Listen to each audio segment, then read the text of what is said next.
नमस्कार मित्रों, जय Hind, Vande Mataram. Lucent study YouTube channel पर आप सभी का स्वागत है। जैसे कि आप सभी देख पा रहे होंगे कि आज की वीडियो का जो टाइटल था वो था कि 12th क्लास के बाद, कक्षा 12 के बाद इसरो कैसे ज्वाइन करें। जी हाँ, कक्षा 12 के स्टूडेंट भी इसरो को ज्वाइन कर सकते हैं। वही इसरो जिसका हेडक्वार्टर कर्नाटका बेंगलुरु में है, कर्नाटका बेंगलुरु में जिसका हेडक्वार्टर है। और हम सभी को ये लगता है कि इसरो एक ही है, ऐसा नहीं है। भारतवर्ष के अंदर, ऑल इंडिया के अंदर इसरो के अलग अलग जगह पर ऑफिसेस हैं। जैसे कि हैदराबाद में है ऑफिस, बेंगलुरु में है, कोलकाता में है, देहरादून में है, लखनऊ में है। ऑल इंडिया में लगभग 8-9 ऑफिस हैं इसरो के। हर एक ऑफिस का अलग अलग कार्य होता है। कोई रॉकेट उड़ाता है तो कोई रॉकेट का इंजन तैयार करता है, कोई रिमोट सेंसिंग करता है तो कोई टेलीमेट्री सिस्टम को चलाता है। यानी कि इसरो के अलग अलग कार्य हैं, यानी कि अंतरिक्ष से रिलेटेड ही कार्य हैं, लेकिन सभी ऑफिस का कार्य अलग होता है। तो आज हम government space agency of India की बात करेंगे कि कक्षा 12 के बाद उसको ज्वाइन कैसे किया जा सकता है।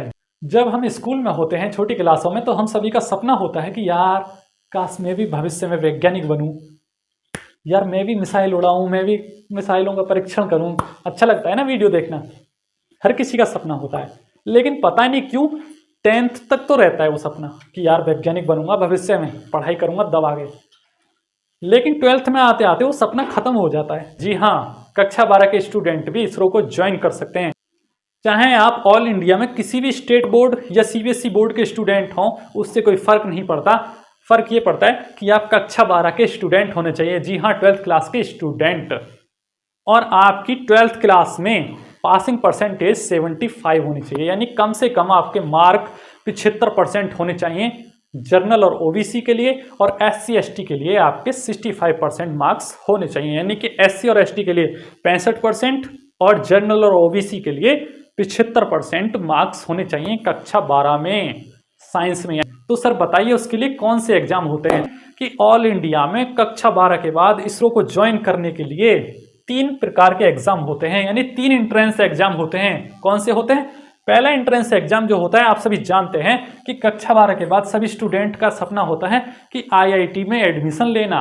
तो जिस एग्जाम को बोलते हैं हम JEE advanced. JEE advanced, PCM या पीसीबी 12th क्लास के स्टूडेंट जिन्होंने 75% मार्क प्राप्त किए हैं कक्षा 12 के पासिंग आउट में, वो इस एग्जाम को दे सकते हैं। पीसीएम या पीसीबी के स्टूडेंट, इसमें 2 एग्जाम होते हैं। और जेईई एडवांस्ड को क्रैक करने के बाद आपको एडमिशन मिलता है, या तो आप आईआईटी में सेलेक्ट हो सकते हैं या आप आईआईएसटी में सेलेक्ट हो सकते हैं। IIT Indian institute of technology और आईआईएसटी है Indian institute of science and technology.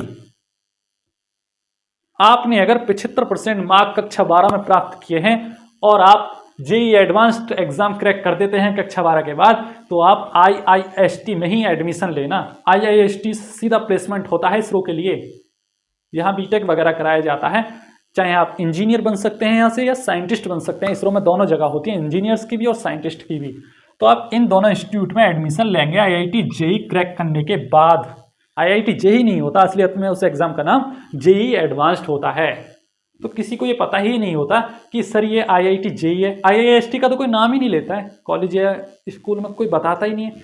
हालांकि आईआईएसटी एक सीधा रास्ता है इसरो को ज्वाइन करने का। ठीक है, गवर्नमेंट जॉब मिलेगी इसके बाद। आपके जेईई एडवांस और जेईई मेंस में लगभग 75% मार्क्स हैं, तो आप आईआईएसटी के लिए अप्लाई कर सकते हैं। और उससे कम मार्क्स हैं, यानी कि किनारे पे ही पास हुए हैं उस एग्जाम में, तो आपको आईआईटी मिलेगा। अगर आप टॉपर लिस्ट में हैं, 75% की लिस्ट में हैं, यानी कि उसमें भी 75% का ही मामला है, तब आपको आईआईएसटी में एडमिशन मिलेगा। IIST Indian institute of science and technology, यहाँ से इसरो में जाने के चांस 99% होते हैं, बल्कि आईआईटी से चांस कम होते हैं। आईआईटी के स्टूडेंट्स को अच्छी कंपनीज में, प्राइवेट कंपनी में भी, गवर्नमेंट कंपनीज में प्लेसमेंट मिलता है। इसरो में जाने के चांसेस कम होते हैं। इसरो में जो है आईआईएसटी के स्टूडेंट का प्लेसमेंट ज़्यादा होता है। ठीक है, होता तो यहाँ से भी है, लेकिन यहाँ से चांसेस ज़्यादा होते हैं। ठीक है, समझ जाना। तो मैंने आपको बताया जेईई एडवांस दीजिए, 12th क्लास में पीसीएम लीजिए, 75% मार्क्स प्राप्त कीजिए। उसके बाद 2 एग्जाम होंगे, जेईई मेंस और जेईई एडवांस्ड। जेईई एडवांस में 75% मार्क्स प्राप्त करिए और आईआईएसटी में एडमिशन लीजिए। आईआईएसटी में 12th की आगे की पढ़ाई करने के बाद, चाहे आप बीटेक करो चाहे बीएससी करो, आपका प्लेसमेंट सीधे इसरो में, बन जाओ साइंटिस्ट या इंजीनियर। ठीक है, अब थोड़ा चर्चा कर लेते हैं KVPY एग्जाम की, क्योंकि जेई एडवांस तो हमने अच्छे से समझ लिया और सबको लगभग पता भी होगा इसके बारे में, लेकिन KVPY के बारे में बहुत से लोगों को पता नहीं होता है। KVPY एक स्कॉलरशिप टेस्ट एग्जाम है जो नेशनल लेवल पर कंडक्ट किया जाता है IISc बेंगलुरु के द्वारा, इंडियन इंस्टीट्यूट ऑफ साइंस के द्वारा कंडक्ट किया जाता है नेशनल लेवल पर, और जिसका कॉलेज जो है वो कर्नाटका बेंगलुरु में है। अगर आप इस एग्जाम को भारतवर्ष के किसी भी कोने से, चाहे आप यूपी के हों, हरियाणा के हों, चाहे किसी भी स्टेट के हों, इसको क्रैक करते हैं तो आपकी पढ़ाई कर्नाटका बेंगलुरु में होगी, ठीक है। लेकिन इसको देने के लिए क्वालिफिकेशन क्या होनी चाहिए देते हैं। स्ट्रीम ऐसे एग्जाम को कक्षा 10 के स्टूडेंट भी दे सकते हैं 10वीं वाले भी वैज्ञानिक बन सकते हैं, क्यों नहीं बन सकते भाई। इसरो तो बोलता है आप मेरे पास आइए, मैं आपकी पढ़ाई कराऊंगा, भविष्य में आपका विकास करके, आपका माइंड विकसित करके आपको वैज्ञानिक बना दूंगा, आपको फिलॉसफी तक पढ़ाऊंगा भैया, मैं जहां तक पढ़ोगे पढ़ाऊंगा, लेकिन आप मेरे पास आइए तो सही, एग्जाम तो क्रैक करिए। इसरो तो ये बोलता है। हाँ, कक्षा 10 वाले भी जा सकते हैं, ठीक है। 10th वाले, 10th में साइंस वाले जा सकते हैं भाई, आर्ट्स वाले नहीं, साइंस वाले। साइंस में आपके 75% मार्क्स आने चाहिए, पासिंग वाले। अगर आप 10th का रिजल्ट आता है तो उसमें कम से कम 75% मार्क्स होने चाहिए, तभी आप ऐसे एग्जाम का फिल फॉर्म कर सकते हैं, यानी स्ट्रीम ऐसे एग्जाम KVPY का सर्च मार लेना गूगल पे, KVPY एग्जाम। वैसे ही SX एग्जाम, PCM या PCB, हाँ यहाँ एक और बेनिफिट है, जेई एडवांस्ड में सिर्फ मैथ वाले स्टूडेंट बैठ सकते थे कक्षा 12 के, PCM वाले, जबकि KVPY एग्जाम में बायो वालों के लिए भी ऑफर, बायो PCB वाले स्टूडेंट्स के लिए भी ऑफर है। दोनों के 75% मार्क्स होने चाहिए, PCM या PCB भी। पासिंग आउट 12th में कक्षा 12। सबसे पहले तो क्वेश्चन है कि कक्षा 12 वाले स्टूडेंट कौन सा फॉर्म फिल करें, SX या SA, तो उनको फॉर्म फिल करना होगा कक्षा 12th वालों को SX का, स्ट्रीम SX भरना, एग्जाम होगा KVPY, ठीक है जी। और चाहे आप PCB के हों चाहे PCM के हों, 75% अंक प्राप्त किए हुए हों, वो डिपेंड करता है आपकी कास्ट कौन सी है, और SC ST हैं तो थोड़ा कम होगी, और जनरल OBC हैं तो 75% मार्क्स होने ही होने चाहिए, मैं आपको बता देता हूँ। लेकिन सर SA और SX तो फॉर्म फिल हो गए, ये SB, स्ट्रीम SB क्या है, स्ट्रीम SB ये है ग्रेजुएशन फर्स्ट ईयर वाले स्टूडेंट्स के लिए। जैसे कोई BSc वगैरह कर रहा है या BTech कर रहा है फर्स्ट ईयर, तो वो इस फॉर्म को फिल कर सकते हैं, तो वो भी साइंस वाले हैं, उनको भी पासिंग मार्क्स देखे जाते हैं, 75% मार्क्स होने चाहिए फर्स्ट ईयर में, वो इस फॉर्म को फिल कर सकते हैं। तो 2 एग्जाम मैंने आपको बता दी, जेई एडवांस्ड और किशोर वैज्ञानिक प्रोत्साहन योजना। किशोर वैज्ञानिक प्रोत्साहन योजना का टेस्ट मैंने भी दिया था और इसको क्वालिफाई भी किया था, उसी के आधार पर ये न्यूज़पेपर वगैरह आप देख सकते हैं, आपको स्क्रीन पर दिख रहे होंगे। आपका भाई साइंटिस्ट गौरव चौधरी इसी एग्जाम को क्वालिफाई करने के बाद इसरो में विजिट किया था, ठीक है। तो न्यूज़पेपर आपको दिख रहे होंगे, ये मैं अपना गुणगान नहीं, मैं आपको हेल्प कर रहा हूँ, आपको एडवाइस दे रहा हूँ। अगर आपका सपना है इसरो में जाना तो आप इस तरीके से तैयारी कर सकते हैं इन फॉर्म्स को फिल करके, लेकिन भाई आपको पढ़ाई करनी होगी।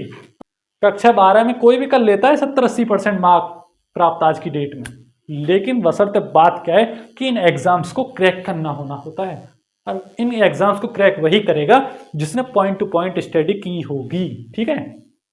इसलिए मैं आपको मोटिवेशन प्रोवाइड करा देता हूँ, तैयारी करिए, पॉइंट टू पॉइंट स्टडी करिए, 70-80% प्राप्त करिए और इसरो में ज्वाइन करिए क्रैक करने के बाद, ठीक है।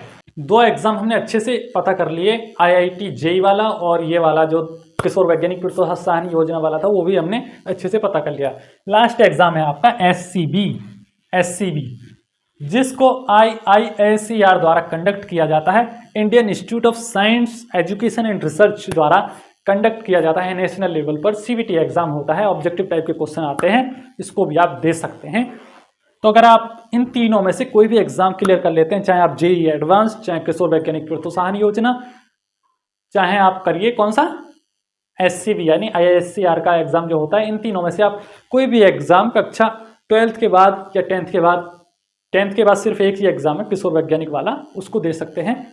अगर आप इनमें से कोई भी क्रैक करते हैं तो आपके इसरो में जाने के चांसेस बढ़ जाते हैं। लेकिन भाई ध्यान रखना, पॉइंट टू पॉइंट स्टडी करना होगा इन एग्जाम को क्लियर करने के बाद, और वहां जाने के बाद कॉलेज में भी बहुत अच्छे से ध्यानपूर्वक पढ़ाई करनी होगी, तभी आपका प्लेसमेंट इसरो में होता है, ठीक है ना। तो thank you so much for watching this lecture, see you again tomorrow. Lucent study YouTube channel को शेयर करिए, सब्सक्राइब करिए, और वीडियो अच्छी लगे तो इसको अपने दोस्तों तक जरूर शेयर करें। धन्यवाद।